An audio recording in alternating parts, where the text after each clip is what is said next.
జూబ్లీహిల్స్ ఉప ఎన్నికలో బీఆర్ఎస్ వాళ్లకు ప్రజలు చెంపపెట్టు లాంటి తీర్పు ఇచ్చారని మంత్రి సీతక్క అన్నారు.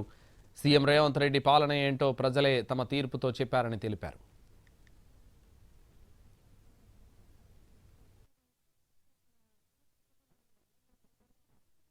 మూడు టర్ములుగా టీఆర్ఎస్ అభ్యర్థికే ఓట్లు వేసారు. అయినా కూడా పదే పదే మమ్మల్ని తీరితే ప్రజలు ఒప్పుకోరు. ఎందుకంటే మేము వచ్చి 2 సంవత్సరాలు అయింది. 2 సంవత్సరాలలో పేదలకు ప్రజలకు జూబ్లీహిల్స్ గల్లీలలో ఏం కావాలో ఆ సంక్షేమము అభివృద్ధి పనులు చేపట్టడం జరిగింది. రేవంత్ రెడ్డి గారి మీద కూడా నమ్మకంతో, అదే విధంగా ఇక్కడ ప్రజలందరికీ కూడా ఒక విశ్వాసం, అధికార పార్టీ వీళ్ళు మాట ఇస్తే మాట ప్రకారం చేస్తారనేటువంటి నమ్మకంతో మాకు ఓట్లు.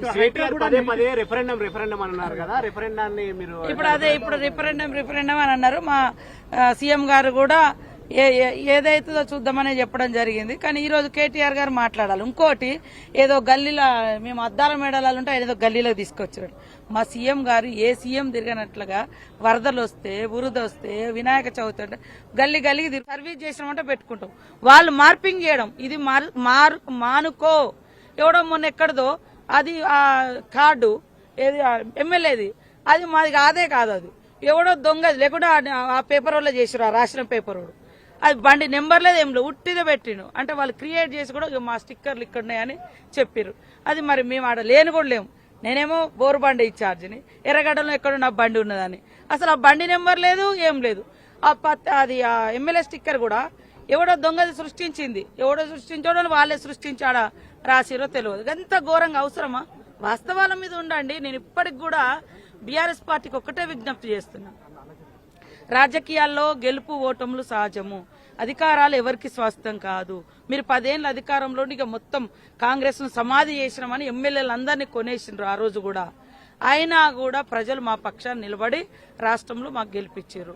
మీరు అబద్దాల పునాదుల మీద సోషల్ మీడియా ద్వారా ఏదో చేద్దామని అనుకున్నారు. ఇమ్లా కూడా ఎంత విచ్చలవిడిగా వాడినరో మీకు తెలుసు. ఆ అబ్బాయిని కూడా, నవీన్ కూడా, మా ఎమ్మెల్యే అభ్యర్థి విపరీతంగా తిట్టిరు. కానీ దగ్గర నుంచి చూస్తారు కదా, దూరం ఉన్నోనికి కొద్దిగా మ్యానిపులేషన్ చేస్తారు.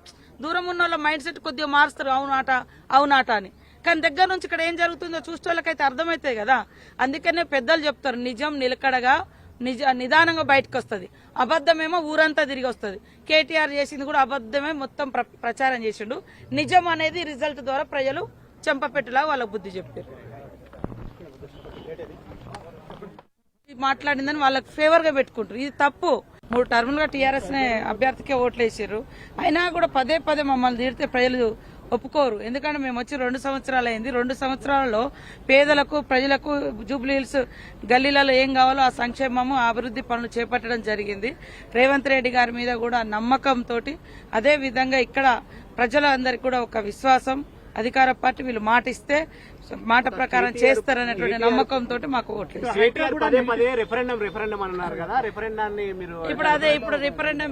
అని అన్నారు. మా సీఎం గారు కూడా ఏదైతుందో చూద్దామని చెప్పడం జరిగింది. కానీ ఈ రోజు కేటీఆర్ గారు మాట్లాడాలి. ఇంకోటి ఏదో గల్లీలో మేము అద్దాల మేడలాలు ఉంటే ఏదో గల్లీలోకి తీసుకొచ్చాడు. మా సీఎం గారు ఏ సీఎం తిరిగినట్లుగా వరదలు వస్తే, బురద వస్తే, వినాయక చవితి అంటే గల్లీ గల్లీకి తిరుగుతున్నాడు. ఆయన అద్దాల మేడలలో వాళ్ళు ఫామ్ హౌస్లలో వాళ్ళు భవనాల నుంచి బయటికి వెళ్ళిన వాళ్ళు ఇలా రేవంత్ రెడ్డి గారినో కాంగ్రెస్ నాయకులను విమర్శించేటువంటి నైతిక అర్హత లేదు. వాళ్ళు చేసినటువంటి ప్రచారం కూడా అబద్దాలు, వాళ్ళ సోషల్ మీడియా కూడా అబద్దాలు. మాకు తెలిసిన సోషల్ మీడియా సర్వీస్ చేయడము లేదా జరిగినట్టుగా చెప్పుకోవడం. ఇవాళ మీ ఛానల్స్ పేర్ల మీద కూడా మార్పింగ్ చేసి మీ ఛానల్ ఇది మాట్లాడిందని వాళ్ళకి ఫేవర్ గా పెట్టుకుంటారు. ఇది తప్పు.